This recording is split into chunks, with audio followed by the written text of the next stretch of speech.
A captain told the old man to start the A-10 as a joke until the engines roared to life. Tell you what, Pops, since you clearly know so much about her, why don't you go ahead and start her up? The voice cut across the flight line like a low-flying aircraft, sharp and flat and laced with the unearned confidence of youth. Captain Derek Holt stood with his arms crossed over his flight suit, weight cocked back on one heel, chin tilted up at a precise angle that communicated everything he needed it to communicate to the ground crew and junior officers gathered 10 feet behind him. He was 29 years old, dark-haired, broad across the shoulders, with the easy physical certainty of a man who had never once been made to feel small. He had flown 61 missions in the A-10C Thunderbolt II, had twice been named his squadron's top gun during exercises at Nellis, and had the particular brand of arrogance that grows in men who are genuinely skilled and have not yet been educated in the difference between skill and wisdom. The old man he had addressed did not move. His name was Walter Pruitt, and he was 83 years old. He wore a faded canvas work shirt the color of old mortar, tucked loosely into worn jeans that had been washed so many times the denim had gone soft as cloth. Over the shirt he wore a canvas jacket, the kind of jacket that carries history in its fibers, that smells of machine oil and high desert air and decades of use. On the lapel was a small pin, a miniature silhouette of an A-10 Warthog, no larger than a thumbnail, the metal worn smooth where a thumb had rubbed it 10,000 times. He stood at the edge of the Davis-Monthan flight line, slightly apart from the rest of the Veterans Community Tour group, his hands at his sides. Those hands were liver-spotted, map-worked with the lines of 83 years, knuckles like old river stones, and they were perfectly, absolutely still. He had been looking at the aircraft.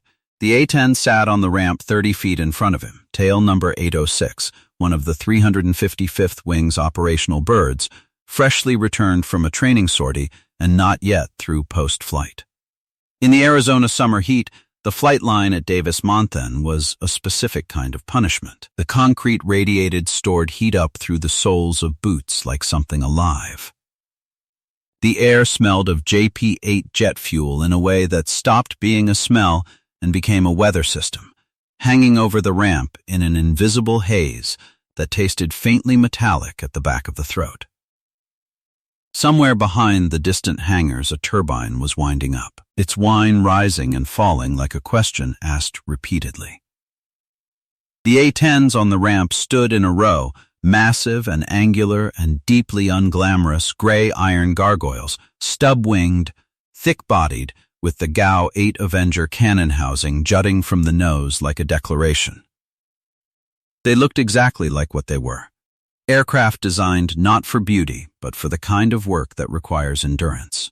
Heat shimmered off the far end of the runway until it dissolved the horizon into something liquid and uncertain.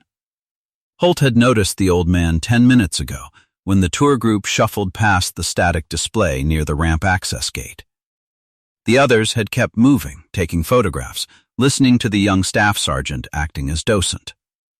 Walter Pruitt had stopped. He stood in front of tail number 806 with the particular stillness of someone who is not sightseeing. Holt had watched him from the maintenance coordination area, initially with casual curiosity and then with the slow accumulation of irritation that comes to men who cannot tolerate stillness they don't understand. He had made 2 comments to his wingman, Lieutenant Carver, both drawing laughter. Then he had walked over. "Hear me, old-timer?" The voice went up a notch, the kind of escalation that performs for an audience while pretending to be concerned. He raised his eyebrows and turned back toward the crew. Maybe the hearing aid needs a fresh battery. Laughter from the group. A few of the ground crew smiled, though 2 of the more senior NCOs had gone quiet in a way that Holt did not notice. "I'm serious, sir. She's all yours.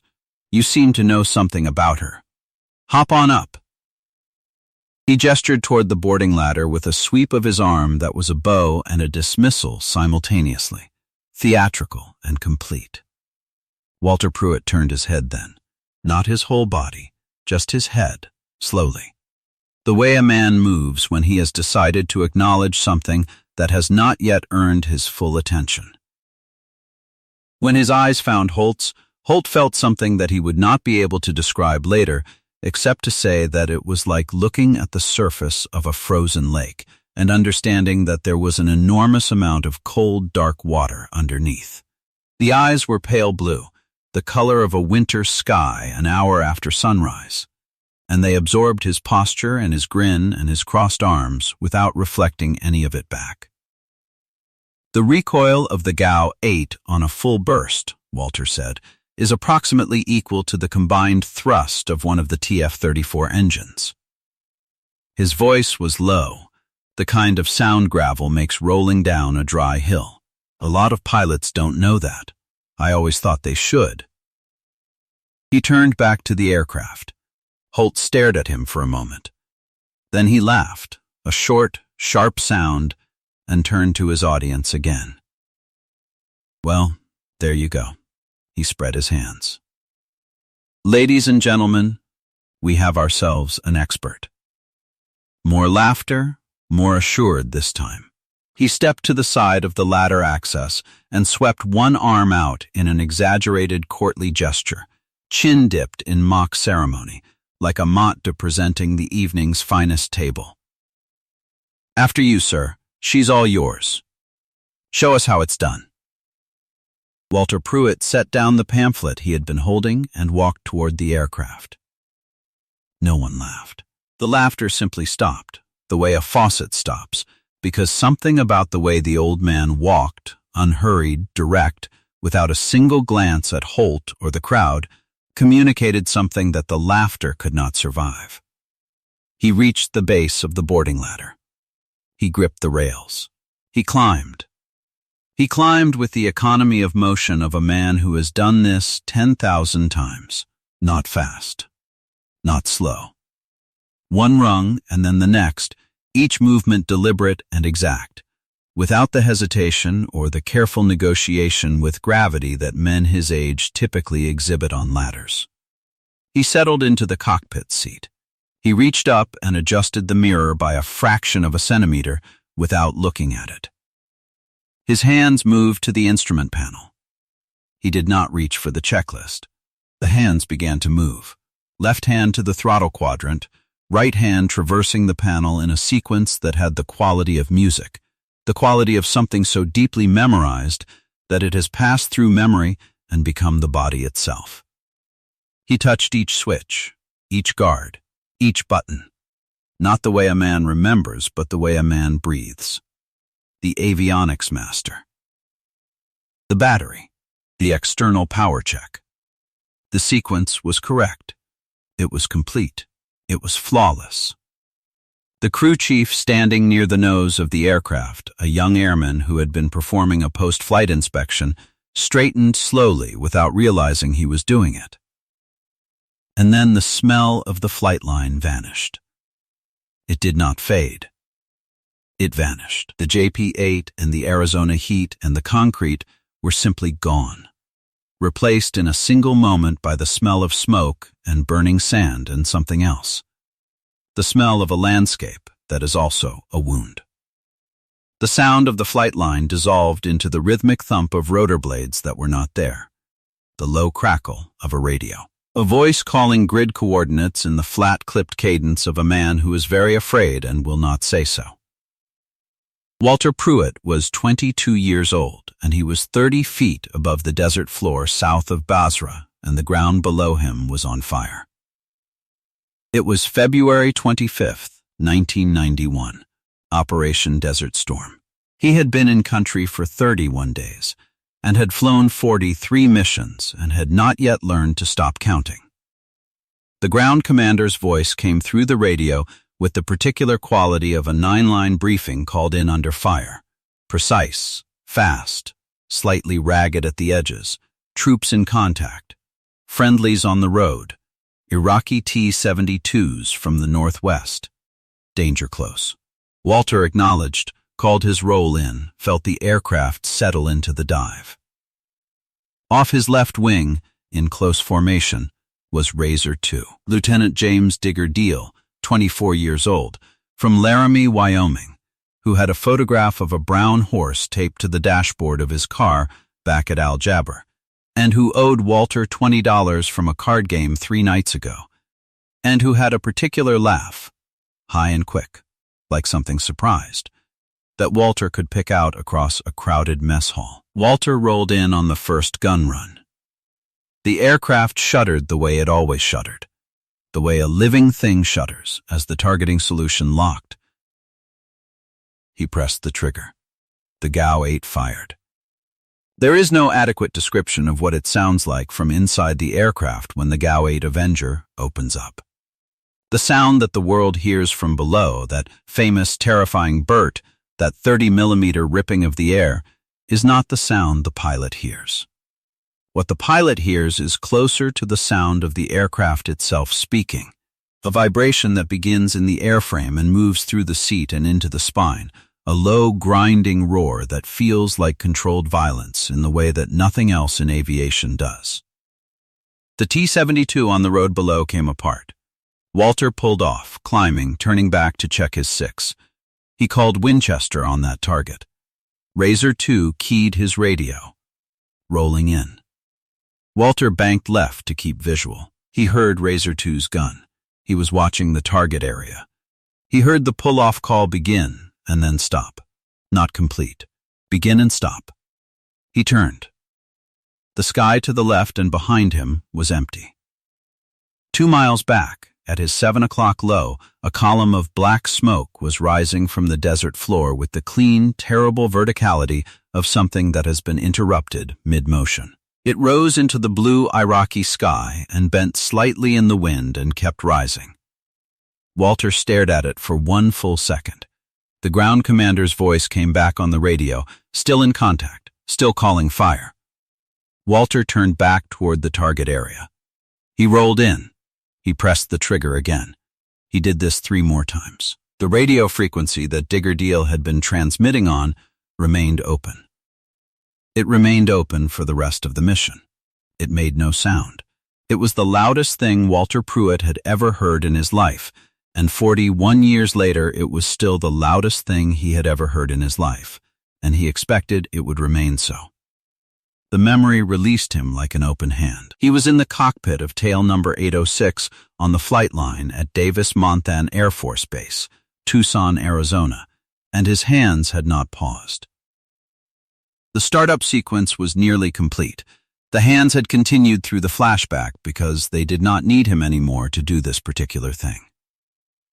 Below him, the flight line had gone very quiet. Airman First Class Marcus Webb was 20 years old and 3 months out of technical training at Shepherd Air Force Base.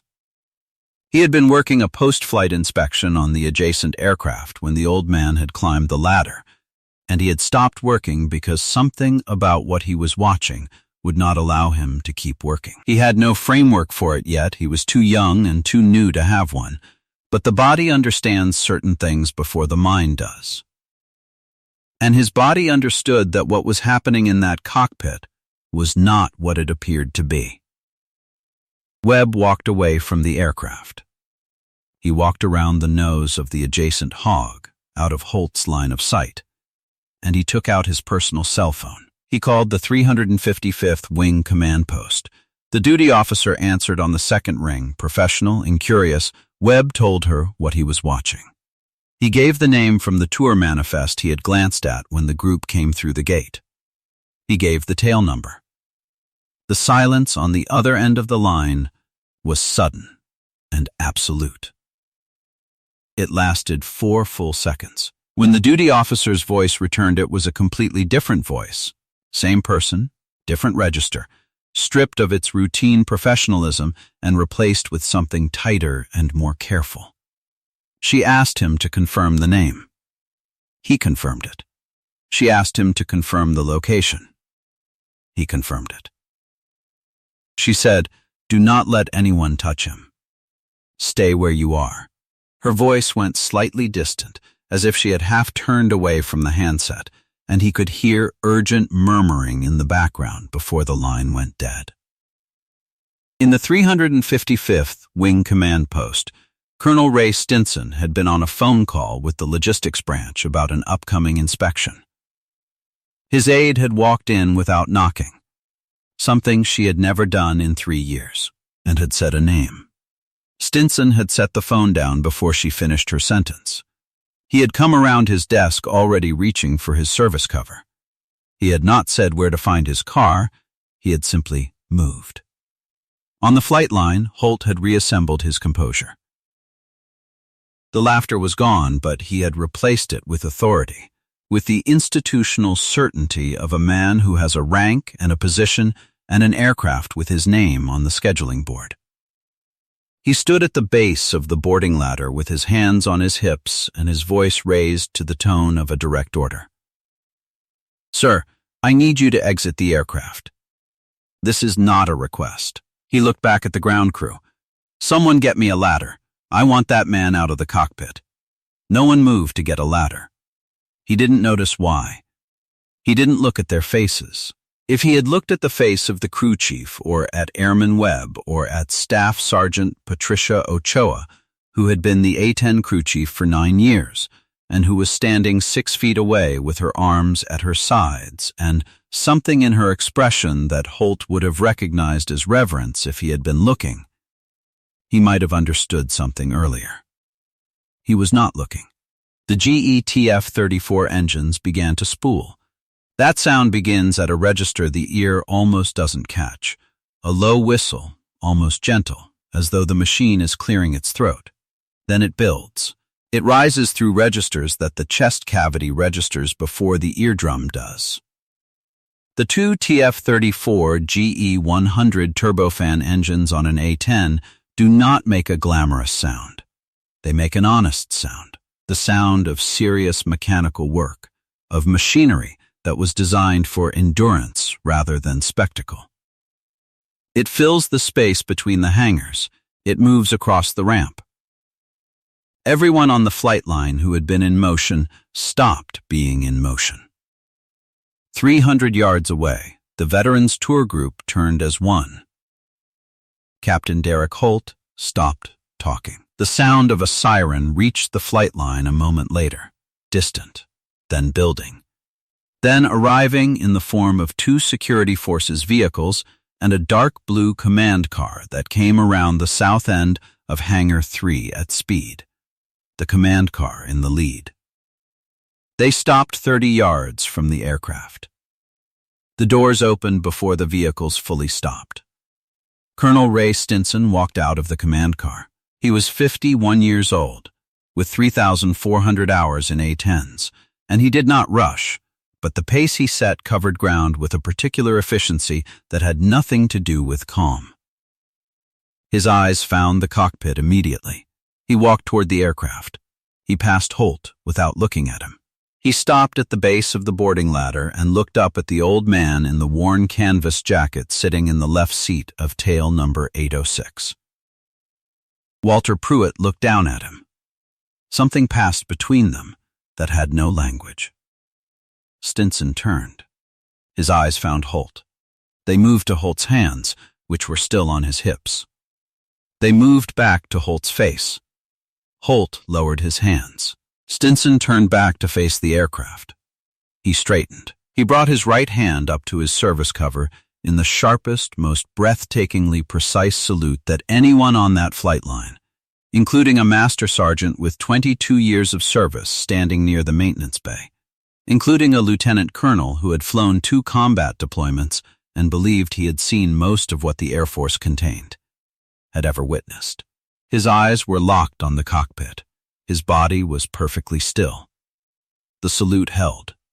1 second. 2 seconds. 3. No one spoke. The engines continued their low, honest work. At the edge of the group, someone made a sound that was not quite a gasp and not quite words, but was both things at once. Holt had gone the color of old concrete. Stinson dropped the salute.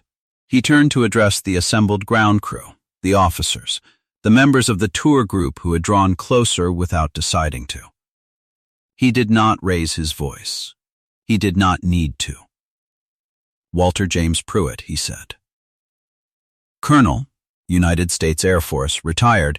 He joined the Ya-10 Developmental Test Program in 1974, 2 years before most of you were born. And he flew the prototype before this aircraft had a name, before it had a doctrine, before anyone at the Pentagon was certain the Air Force even wanted it.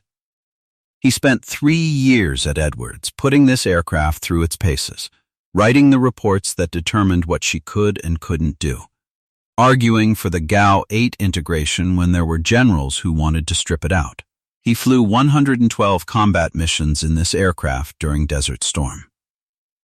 At the time of his retirement, he had more A-10 combat flight hours than any other pilot in the history of the program. Stinson paused. The enemy had a name for him. In the radio traffic we recovered from captured Iraqi communications officers, they called him Al-Khinzir, the warthog. Because when his call sign appeared on their frequencies, the landscape changed and did not change back. He looked at Holt. The aircraft that Captain Holt suggested this man could not start. Colonel Pruitt flew the first production variant off the assembly line at Farmingdale in 1975. He has more hours in this specific airframe than this airframe has hours with anyone else. Captain Derek Holt received a letter of reprimand that was placed in his permanent record. He was removed from the flight schedule for 30 days and assigned to a mentorship program under the 355th's Senior Master Sergeant. These things happened quickly, efficiently, with the matter-of-fact precision of an institution that has long experience administering the consequences of arrogance. The institution did not destroy him. It was not designed to destroy people. It was designed to correct them, and to do so in ways that last. Walter Pruitt climbed down from the aircraft. He came down the ladder the same way he had gone up, one rung and then the next, without theater. He reached the tarmac and stood for a moment beside the nose of the aircraft, one hand resting on the landing gear housing with a lightness that was not leaning and not holding on, but was simply the gesture of a man resting his hand on something he loves. Then he crossed the ramp to where Holt was standing. Holt was standing the way men stand when the ground has changed under them, feet apart, not quite balanced, the arrogance evacuated from his posture and replaced with something younger and less sure. He looked at the old man coming toward him, and he did not know what to do with his face. He settled on something that was almost dignity and not quite there. Walter placed a hand on his shoulder. The same shoulder he had squared at the old man like a door being closed. His hand rested there with neither weight nor ceremony. "She's a hard airplane to know," Walter said. "Takes years before she shows you what she really is. Don't let your mouth run ahead of that education." He looked at the aircraft, at tail number 806, standing on the ramp in the Arizona heat, its twin engines winding down now to silence. She carried a lot of people home who had no business making it home. She deserves better than contempt from the people who fly her. That's all. That's the whole lesson. He removed his hand. He looked at Holt for one more moment, a look that contained neither anger nor warmth but only clarity.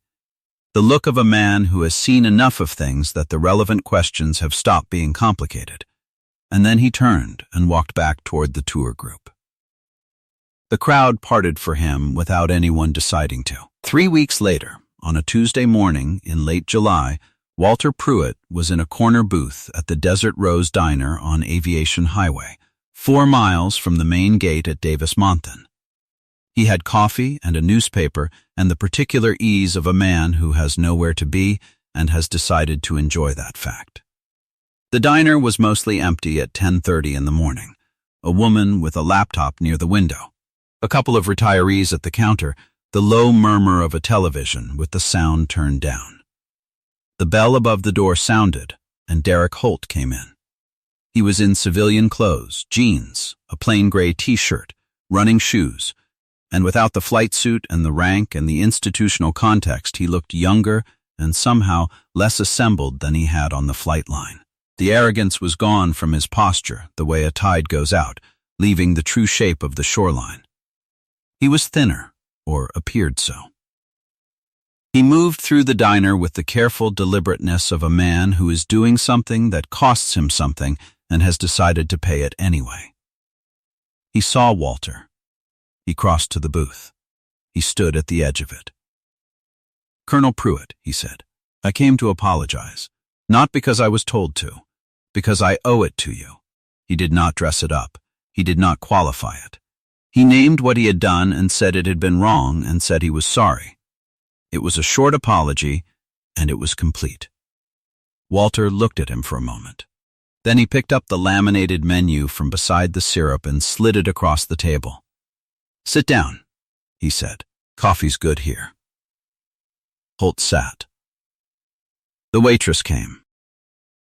Outside, faint and low and unmistakable through the diner's front windows, the sound of A-10s working the Goldwater Range drifted down from the north, that honest, serious sound. The sound of aircraft that were built to absorb punishment and keep flying, to be unglamorous and enduring and present when everything else had failed. It carried all the way to the diner. Walter heard it. He folded his newspaper. He wrapped both hands around his coffee cup, those liver-spotted hands with their perfect, patient stillness, and he looked out the window at the blue Arizona sky. Some of the men who built this country's legends still walk among us, quiet and unhurried, and they do not need to tell you who they are. If you were moved by Walter's story of quiet courage and timeless wisdom, hit that like button, share this video with someone who needs to see it, and be sure to subscribe to Veterans Valor for more stories of America's unassuming heroes.